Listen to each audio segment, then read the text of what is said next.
So now we have on the main tenet and principles of the moral framework.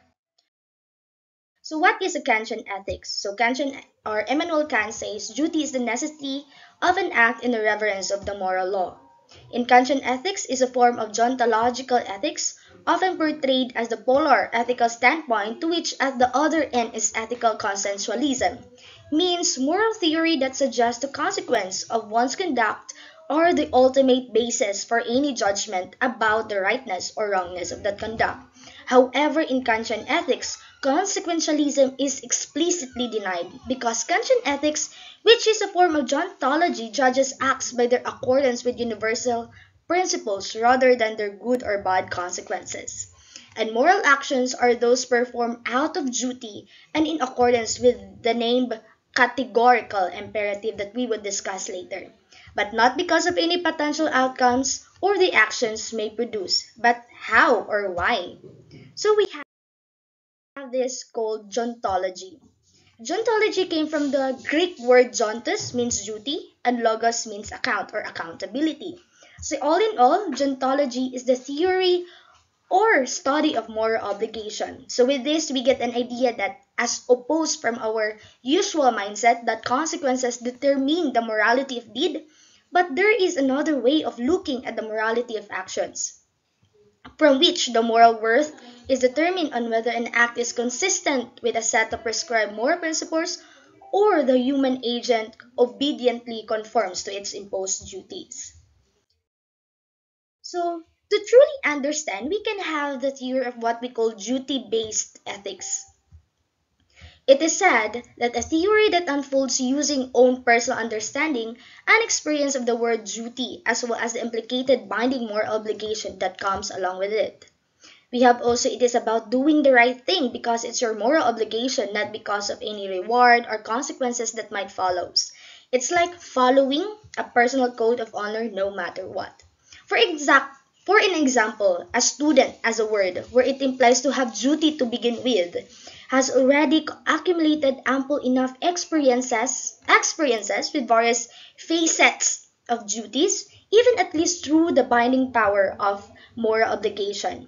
Because we as students are cognizant or knowledgeable of something of the fact that we are obligated to perform these following duties or whatever reason irrespective of whether we like to do them or not.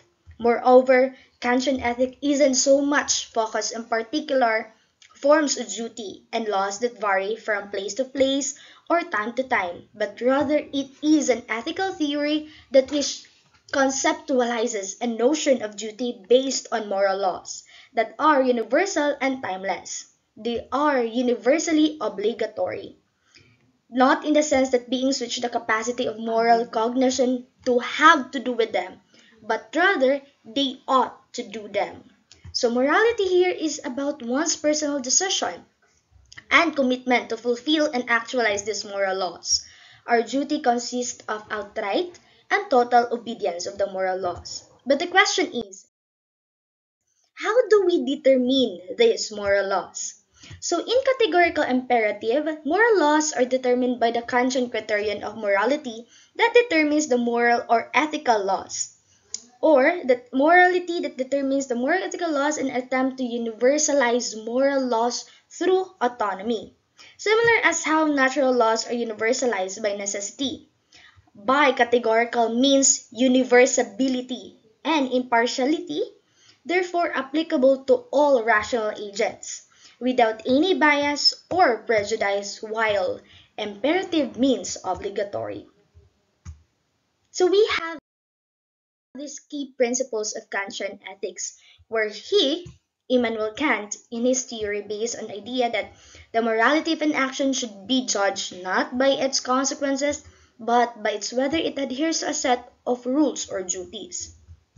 So they are three. So there are Fermi law of universality and the law of nature. So this principle states that an action is morally acceptable if its maxim can be willed to become a universal law. In other words, one should act only in ways that they would want to become universal laws that everyone follows. Next, formula of humanity. Kant emphasizes treating humanity, whether in oneself or in others, always as an end and never merely as a means. This means recognizing the inherent worth of individuals and respecting them as rational beings. Next, we have formula of autonomy. So this principle is about the self-governing nature of rational beings. It suggests that moral actors should act according to its maxims, that they themselves could have will to become universal laws, thus emphasizing the importance of autonomy and rational self-legislation. So these principles aims to establish a framework for ethical behavior that is based on duty and rationality rather than on the pursuit of outcomes or consequences. Kantian ethics seeks to provide a moral law that is universal and applicable to all rational beings, grounded in reason and inherent of dignity of persons.